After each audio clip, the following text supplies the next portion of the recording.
ಹೀಗೆ ನುಡಿದ ಕಪ್ಪು ಕಾಗೆ ತಿಂಡಿ ತಿನ್ನುವ ಆಸೆಯಲ್ಲಿ, ಹೀಗೆ ನುಡಿದ ಕಪ್ಪು ಕಾಗೆ ತಿಂಡಿ ತಿನ್ನುವ ಆಸೆಯಲ್ಲಿ ಬಾವಿಯನ್ನು ಹುಡುಕಿ ಹೊರಟಿತೋ.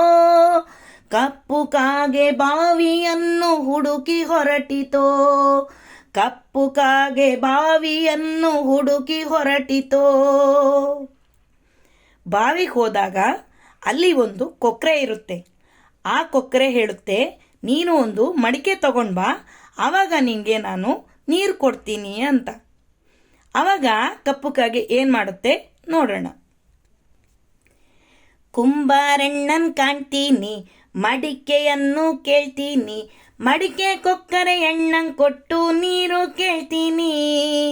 ನೀರನ್ನು ಕೇಳ್ತೀನಿ, ಸ್ನಾನವ ಮಾಡ್ತೀನಿ, ನೀರು ಕೇಳಿ ಸ್ನಾನ ಮಾಡಿ ತಿಂಡಿ ತಿಂತೀನಿ. ನೀರು ಕೇಳಿ ಸ್ನಾನ ಮಾಡಿ ತಿಂಡಿ